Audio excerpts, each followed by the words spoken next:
నమస్కారం city news కి స్వాగతం. ముఖ్యమంత్రి చంద్రబాబు అధ్యక్షతన వెలగపూడి సచివాలయంలో 18వ రాష్ట్ర స్థాయి పెట్టుబడుల ప్రోత్సాహక బోర్డు సమావేశం జరిగింది. ఇంధన, ఐటీ, ఎలక్ట్రానిక్స్, పర్యాటక పెట్టుబడులు, పరిశ్రమలపై చర్చించి పలు కీలక నిర్ణయాలకు ఆమోదం తెలిపారు. సమావేశంలో మంత్రులు నారా లోకేష్, టీజీ భరత్, అచ్చెన్నాయుడు, అనగాని, పయ్యావుల, కందుల దుర్గేష్, బీసీ జనార్దన్ రెడ్డి, సీఎస్ సాయి ప్రసాద్ తదితరులు పాల్గొన్నారు.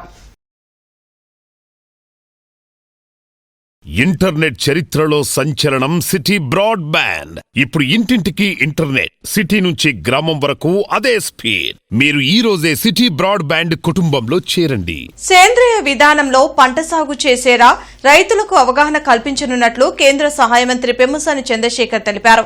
త్వరలోనే లామ్ ఫామ్ లో మెగా మెకనైజేషన్ మేళా నిర్వహించనున్నట్లు చెప్పారు. సుస్థిర వ్యవసాయ విధానం, వ్యవసాయ అనుబంధ విభాగాలపై కలెక్టరేట్లో వ్యవసాయ శాఖ అధికారులతో కేంద్ర సహాయ మంత్రి పెమ్మసాని చంద్రశేఖర్ సమీక్షించారు. కలెక్టర్తో పాటు ఇతర ఉన్నతాధికారులు, లామ్ ఫామ్ శాస్త్రవేత్తలు పాల్గొన్నారు. తక్కువ పెట్టుబడితో రైతులు లాభసాటి వ్యవసాయం చేసేందుకు ఎలాంటి చర్యలు తీసుకోవాలో చర్చించారు. రైతులు, శాస్త్రవేత్తలు, వ్యవసాయ అధికారులతో కలిసి వాట్సాప్ గ్రూప్ ఏర్పాటు చేయనున్నట్లు పెమ్మసాని వెల్లడించారు. అధిక మొత్తంలో పెస్టిసైడ్స్ వాడకుండా రైతులకు అవగాహన కల్పించనున్నట్లు పేర్కొన్నారు. ప్రతి గ్రామం నుంచి ఒకరికి డ్రోన్ ఉపయోగించడంలో శిక్షణ ఇవ్వనున్నట్లు చెప్పారు. తర్వాత సీడ్ గ్రీన్ మెన్యూర్ అవైలబిలిటీ తీసుకుంటే ఈ సంవత్సరం 60,000 ఎకరాలకి మనం గ్రీన్ మెన్యూర్ ఇవ్వగలిగాం. అయితే నెక్స్ట్ ఇయర్కి ఇంకొక అంటే టోటల్ 1.6 lakh ఎకర్స్కి గ్రీన్ మెన్యూర్ అవసరం. అయితే అందరు రైతులు ఇది కోరుకోకపోవచ్చు, కానీ కనీసం 50% అంటే 80,000 ఎకరాలు కాబట్టి ఇంకొక 20,000 ఎకరాలకి గ్రీన్ మెన్యూర్ వచ్చే విధంగా నెక్స్ట్ ఇయర్కి టార్గెట్ పెట్టుకునే విధంగా ఒకటి ప్లాన్ చేసాం. డ్రోన్ పైలట్ ట్రైనింగ్, ప్రతి విలేజ్ నుంచి ఒక యూత్ని తీసుకొని డ్రోన్ ట్రైనింగ్ ఇస్తే ఆ ప్రాంతంలో డ్రోన్ యూటిలైజేషన్ ఉండే విధంగా, అంటే దాదాపు 230 విలేజెస్ ఉన్నాయి, 230 మందిని ఐడెంటిఫై చేసి డ్రోన్ డిస్పాచ్ ద్వారా ప్రతి గ్రామంలో డ్రోన్ అవైలబుల్ ఉండే విధంగా కూడా ప్లాన్ చేయమన్నాం. అది కూడా వర్క్ చేస్తూ ఉన్నారు. అత్యున్నత స్థాయి కార్పొరేట్ వైద్య సేవలు ఇప్పుడు అందరికీ అందుబాటులో. అత్యాధునిక పరికరాలతో అత్యున్నత స్థాయి వైద్య సేవలు అందిస్తున్న hospital Andhra prime hospital. Andhra Pradesh ని హెల్తీ, వెల్తీ, హ్యాపీ రాష్ట్రంగా తీర్చిదిద్దేందుకు తమ వంతు కృషి చేస్తానని రాజ్యసభ సభ్యులు భాష్యం రామకృష్ణ తెలిపారు. ఎన్టీఆర్ స్టేడియంలో రాజ్యసభ సభ్యునిగా ఎన్నికైన భాష్యం రామకృష్ణను పాలకవర్గ సభ్యులు ఘనంగా సత్కరించి అభినందించారు. క్రీడల అభివృద్ధికి కూటమి ప్రభుత్వం అధిక ప్రాధాన్యతనిస్తుందని రామకృష్ణ చెప్పారు. ప్రతి ఒక్కరూ ఆరోగ్యంపై దృష్టి పెట్టాలని సూచించారు. కార్యక్రమంలో వజ్జా రామకృష్ణ, లాల్ వజీర్, హనుమంతరావు తదితరులు పాల్గొన్నారు. ఎంతో మంది ఇక్కడ వాకర్స్ అండ్ ప్లేయర్స్ ఉండటం జరుగుతూ ఉంది.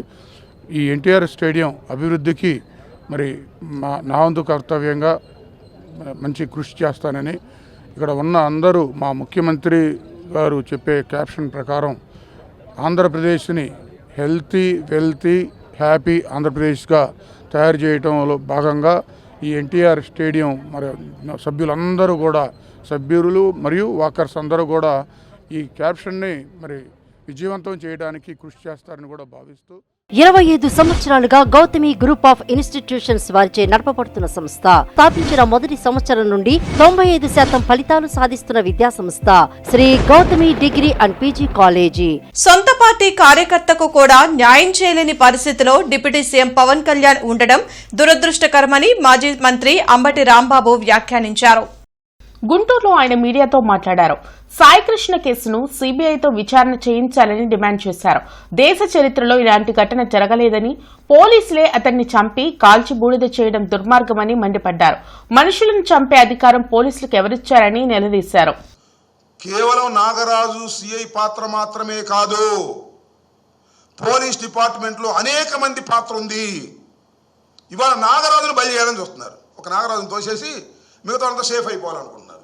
రాజశేఖర్ బాబుకు తెలియదు. ఇది కమిషనర్ రాజశేఖర్ బాబు కమిషనర్లో జరగలేదా? రాజశేఖర్ బాబుకు తెలియకుండా జరుగుతున్నా? పోలీస్ డిపార్ట్మెంట్లో నాకు తెలియదా ఏం జరిగిద్దో? పోలీస్ డిపార్ట్మెంట్లో పై అధికారికి తెలియకుండా ఏది జరగదు.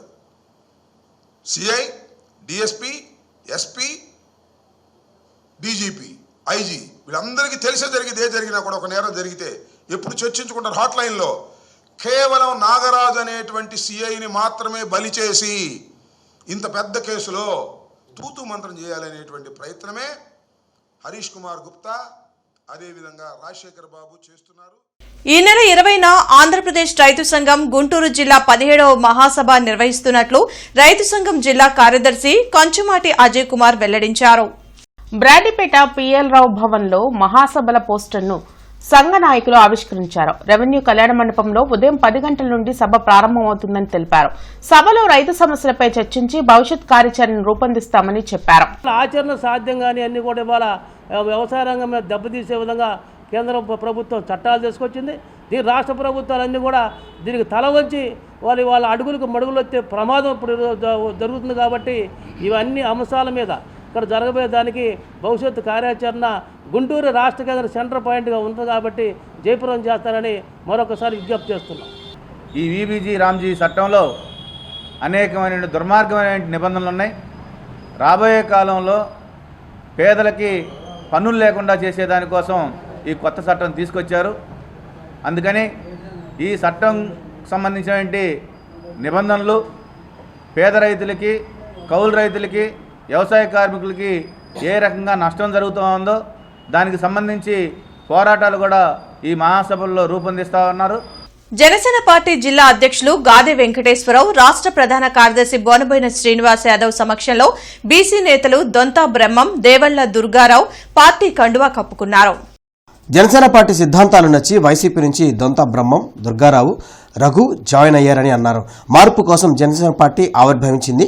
రాజధాని నిర్మాణం, గుంటూరు ప్రగతి పరుగులు తీస్తోందని, డివిజన్ స్థాయిలో ప్రజా సమస్యల పరిష్కారానికి కృషి చేయాలని అన్నారు. మంచి నాయకుడిగా బ్రహ్మం ఎదగాలని కోరుకున్నారు. జనసేన పార్టీలో పనిచేసేవారు కుల మతాలకు అతీతంగా పనిచేయాలని, పార్టీలో గౌరవం పెంచుకునేలా పనిచేయాలని, దేశంపై ప్రేమ ఉండాలి, తర్వాత పార్టీ కోసం పనిచేయాలని బోనబోయిన శ్రీనివాస్ యాదవ్ అన్నారు.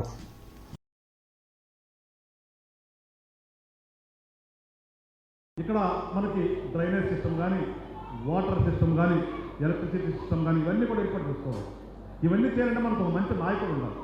ఒక మంచి నాయకుడు ఉంటే ఖచ్చితంగా మనకన్నీ మున్సిపాలిటీకి పోరాటం చేసుకుంటాడు.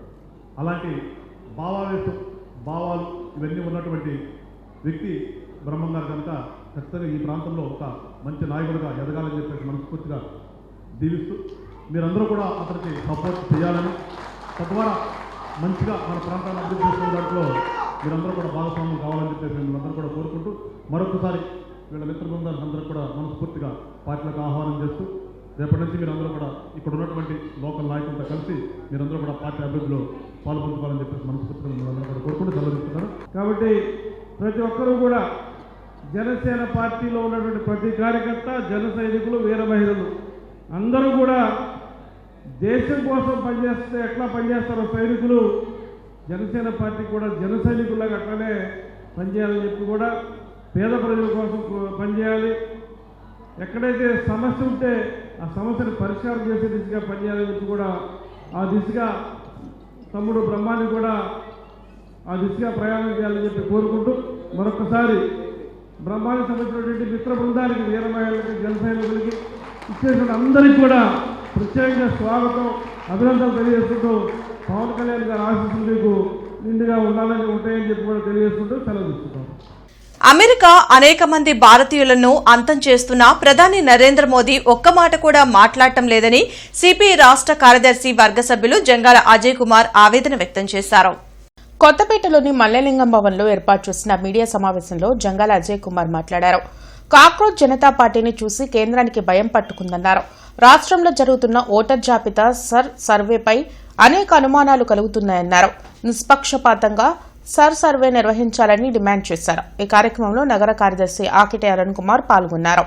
సున్నితంగా ప్రజల్లోకి వెళ్లిపోయి పేరుతోటి అర్హత ఉన్నటువంటి వాళ్ళందరినీ తొలగించి వాళ్ళకి ఎన్డీఏకి అనుకూలంగా ఉన్నటువంటి వాళ్ళందరినీ ఉంచి లక్షలాది ఓట్లు తొలగించడం అంటే ఇది ఎంత దారుణమైనటువంటి పని. పశ్చిమ బెంగాల్లో 70 లక్షల ఓట్లు తొలగించారు. అలాగే మద్రాసులో 40 లక్షల ఓట్లు తొలగించారు. కేరళలో 60 లక్షల ఓట్లు తొలగించారు. ఇలా తొలగించుకుంటూ పోతే ఈ దేశంలో ఏకపార్టీ కొనసాగించాలనేటటువంటి దురుద్దేశంతో జరుగుతుంది తప్ప ఇది కరెక్ట్ కాదు. ఈ వార్తలు ఇంతటితో సమాప్తం. నమస్కారం.